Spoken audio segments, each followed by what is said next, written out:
Welcome back to Morning Joy, where truth matters. I'm Keith Downey, your host, and what is the significance of Mary's queenship, and how does it really relate to our journey towards holiness? Well, to talk all about it is Debbie Georgianni and Adam Blai on The Next Right Thing.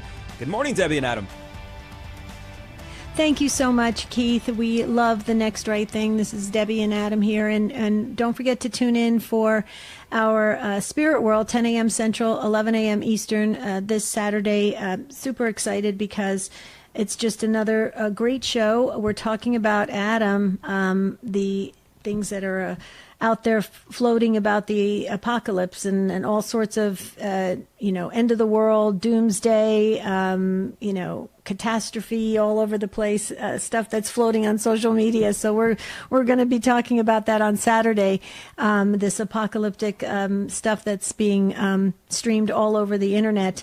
And is that really healthy for you, right? And so it kind of goes...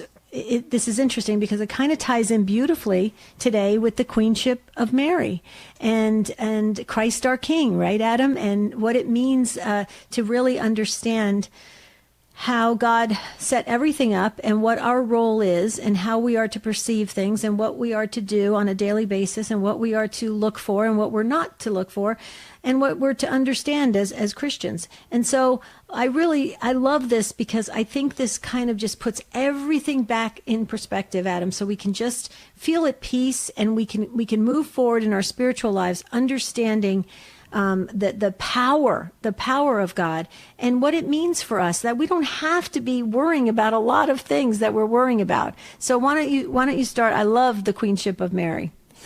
Yeah, this is a feast day that sometimes people are a little bit less aware of than some of the others. So the Queenship of Mary is August 22nd. Pope Pius XII, remember the Pope that had declared the dogma of the Assumption of Mary, that she was assumed body and soul into heavenly glory. He established also the feast of her queenship, and he set the date for it as the 8th day after the solemnity of the Assumption. And so that's how we get to August 22nd. Now, what did he say about this? Why did he do this? So we're going to read just one little paragraph out of his encyclical Ad Caeli Reginam, where he proclaimed, "We are instituting a feast so that all may recognize more clearly and venerate more devoutly the merciful and maternal sway of the Mother of God. We are convinced that this feast will help to preserve, strengthen, and prolong that peace among nations which daily is almost destroyed by recurring crises. Is she not a rainbow in the clouds reaching towards God, the pledge of a covenant of peace?"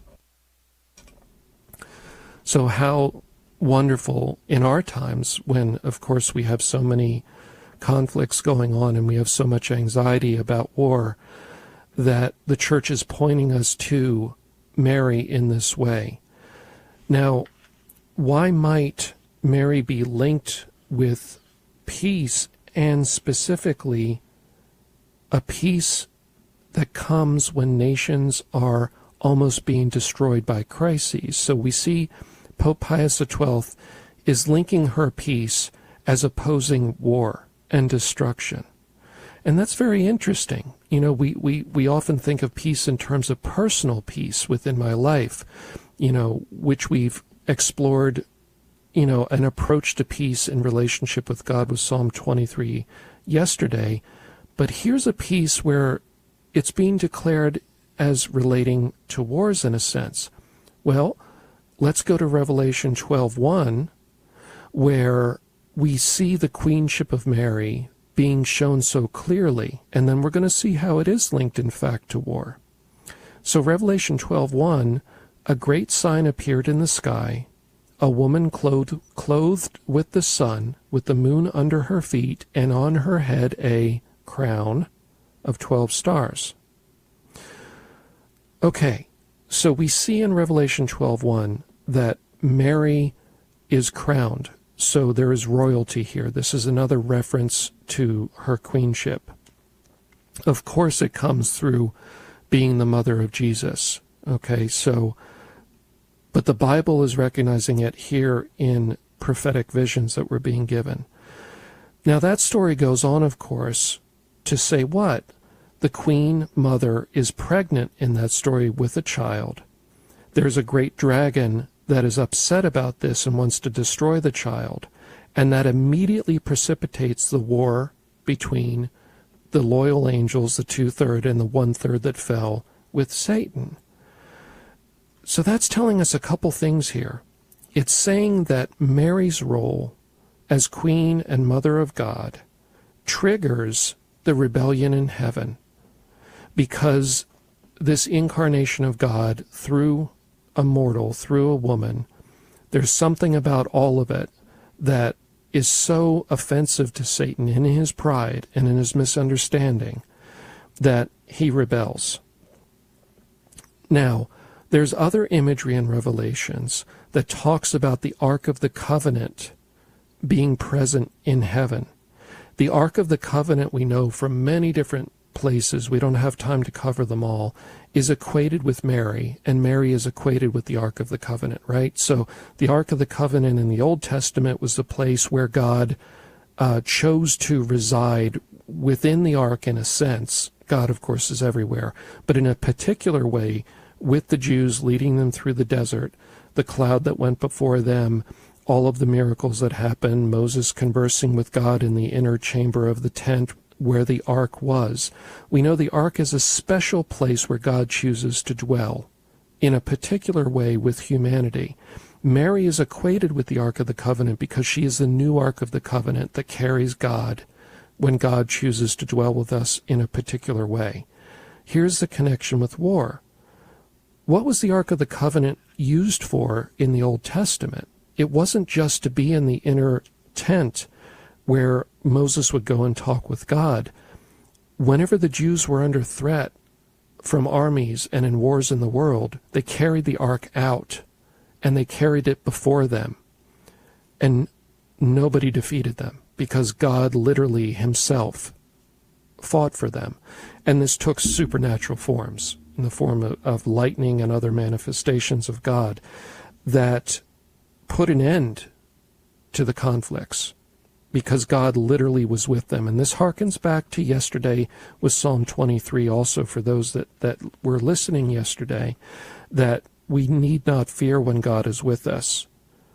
And this is pointing to Mary as the ark, through her free will, through her fiat, her yes, carried Jesus into the world, and then he then resides with us. But she represents the Ark of the Covenant that God carried into battle for them and now carries into battle for us.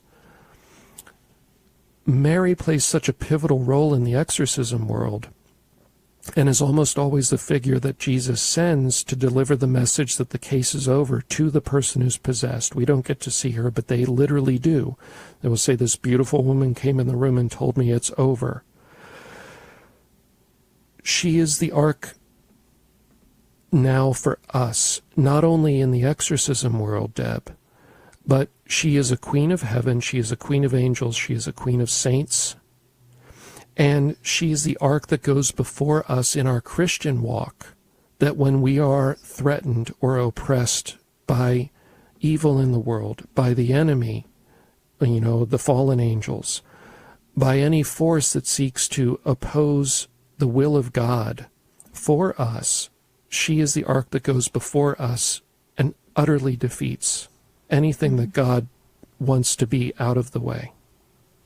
Well, and this is why when you read the lives of the saints, if you look at all the great saints, they were really, really close to the Blessed Mother. And so, and then you were saying, Adam, on a previous episode of the Spirit World, how many exorcists are close to the Blessed Mother as well. And this is why we should be close to the Blessed Mother, and why we should share her role for all of us to the world. Because and that's why the Queenship of Mary is a very important day. And you're right. You said at the beginning of this segment, sometimes it's not mentioned enough, or it's overlooked, and that's unfortunate. because it puts Mary aside when we should really understand her role, and as so significant to us, especially as our spiritual mother. So I know we only have a couple minutes. We're going to talk more about this, but yeah, I'm right on board on everything you were saying, and I want you to comment more about how the Blessed Mother plays such a key role in spiritual warfare, because I think that can really help us today, especially when there are these doomsday predictions out there and all these things being distorted with the book of Revelation and everything. It can get people really confused, very anxious, very fearful, very falling into despair even, because they just feel like, well, it's over. And so that's why we did the show this Saturday on is the world really going to end? Is the end near? And talk all about that, because I think the more we have clarity in this area, the better off we can live our best spiritual life. That's the problem. I think some people are going through this race with a little bit of a broken leg. They're trying to run the race. That's not good. You want to be on solid ground. You want to feel confident and really know your path and keep your focus. I know we got to send it back to Keith. He's got some important announcements, Adam. So we'll hold it right there. And when we come back, where do you want to go next with the Queenship of Mary, real quick? Well, I want to focus on her role in our personal lives through the Rosary. Perfect. And through appealing to her to basically pray to her Son for us. I love it. Okay, so we'll hold it right there, send it back to Keith, and then he'll happily send it back to us. Absolutely. Thank you so much, Debbie and Adam. And yes, this morning's topic on The Next Right Thing, that the Queenship of Mary is one of those many rich traditions of our faith that, like Debbie said, sometimes gets a little overlooked more than, say, others. Which brings a question to mind. Is there a specific topic about our Catholic faith you would like angel specialist Debbie Georgianni and religious demonologist Adam Blai to talk about on The Next Right Thing? Is there something that you feel like gets overlooked about our faith? Let us know. You can actually send us an email over to morningjoy@grnonline.com and just let us know. We'll be more than happy to take a look at those, because we know our Catholic faith is so rich, and sometimes things get overlooked, or maybe we just forget about them, or maybe we just need a quick little reminder. And that's kind of what the whole idea about Morning Joy is, and also The Next Right Thing, to help us do the next right thing, to get on that path, that journey towards holiness. And just as another friendly reminder to be able to do that, to stay on that path towards holiness, if you're listening to the radio, that's perfect. Maybe you need to get a little bit more inspiration through some visuals. We stream YouTube, Instagram, X, TikTok now. So just make sure to search Morning Joy Radio and you'll find us. But coming up next, we're focusing on Mary's role through our lives, through the Rosary. More to come on The Next Right Thing with Debbie Georgianni and Adam Blai. You're listening to Morning Joy, where truth matters. Welcome back to Morning Joy, where truth matters. I'm your host, Keith Downey, and today's the Queenship of Mary. And on the final segment of The Next Right Thing, we're focusing on Mary's role through our lives with the Rosary and much more with Debbie Georgianni and Adam Blai. Take it away, Debbie and Adam. Oh, Keith, you're so fast and efficient. Thank you so very much for sending it back to us for the final segment for today on the Queenship of Mary.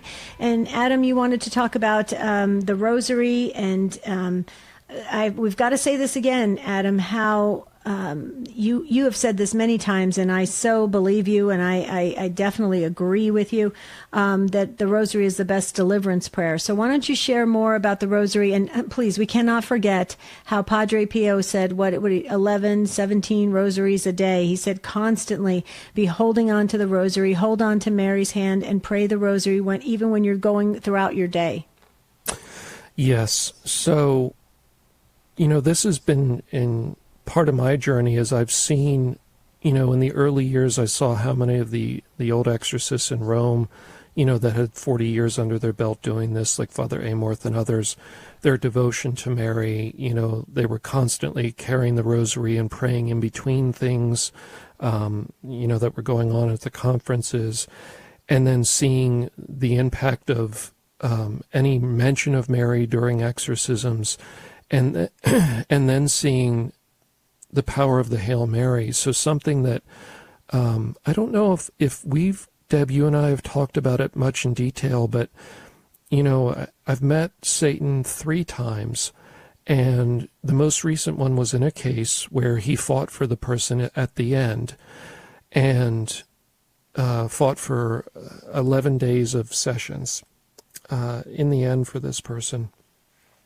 And he doesn't always do that, but he does over certain people that have certain gifts, and God has certain plans for them, and so he's trying to stop those gifts from playing out in the world. That's actually why a lot of possessions happen. You know how that one ended? It ended with the Hail Mary. It was very, very violent, and it's not worth describing all that. But one thing that I've picked up over the years while the exorcism is going on, because I'm usually kind of entangled with the person physically and struggling with them and keeping them from hurting me or getting to the priest and hurting them, so I'm basically up in their face, very close to them.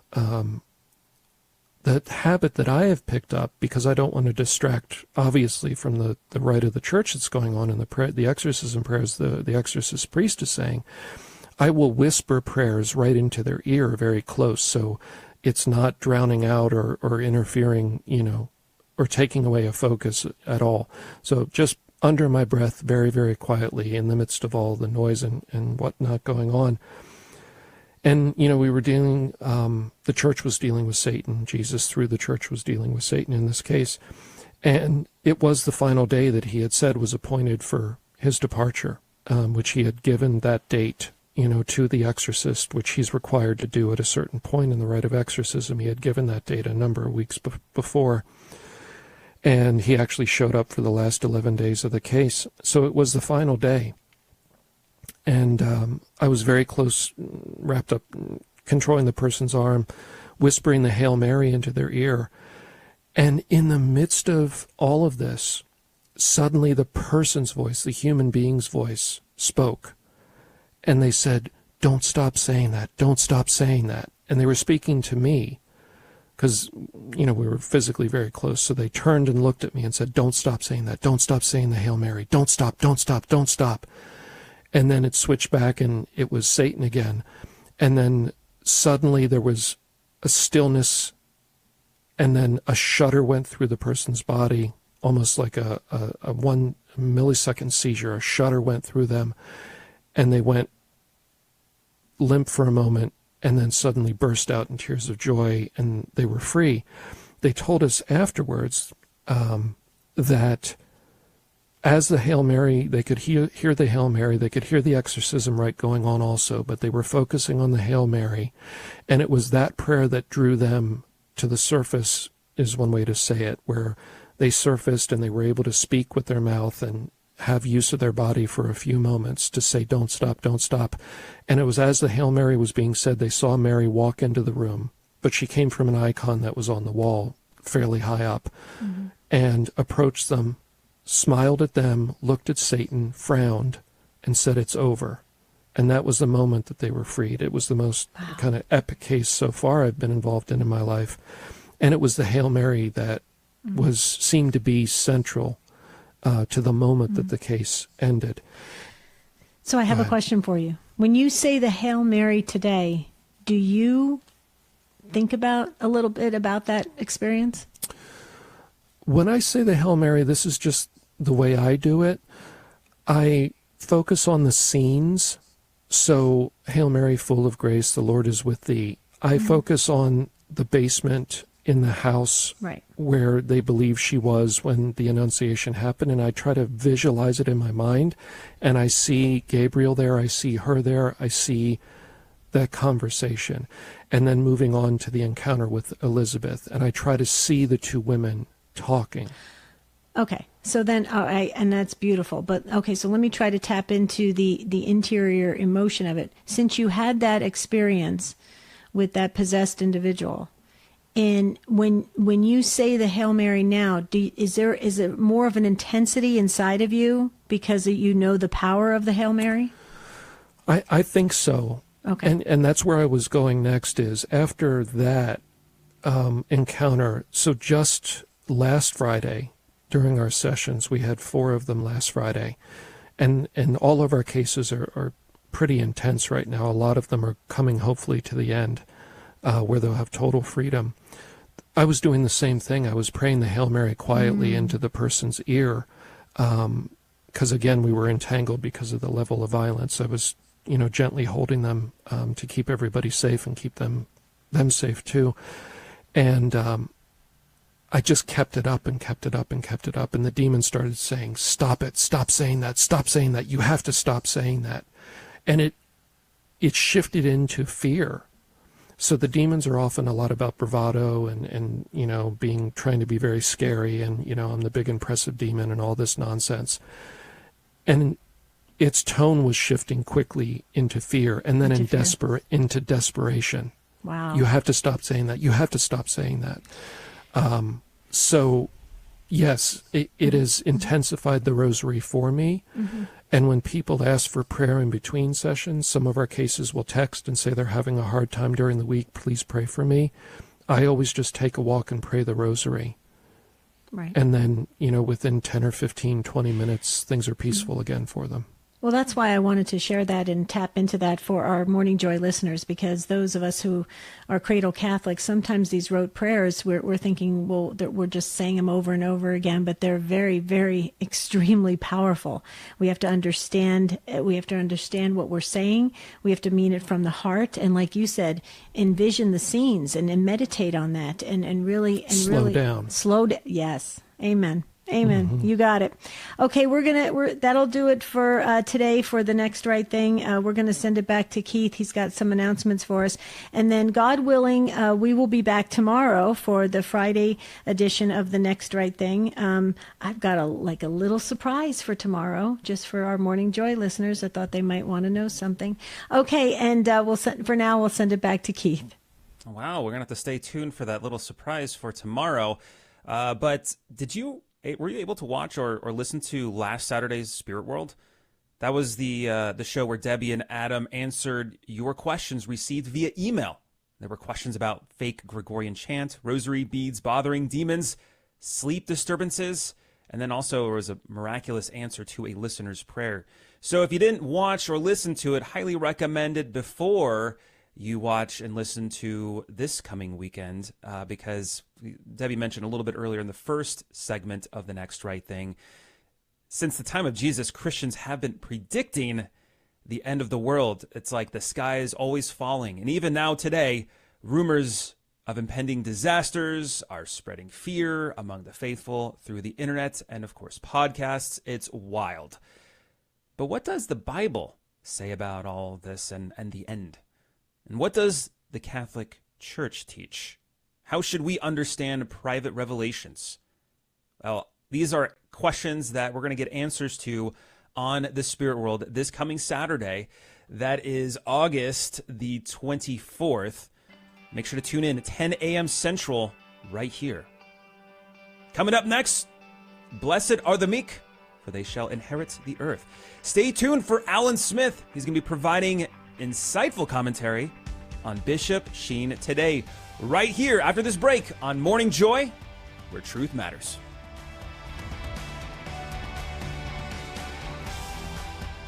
You're listening to Morning Joy, where truth matters.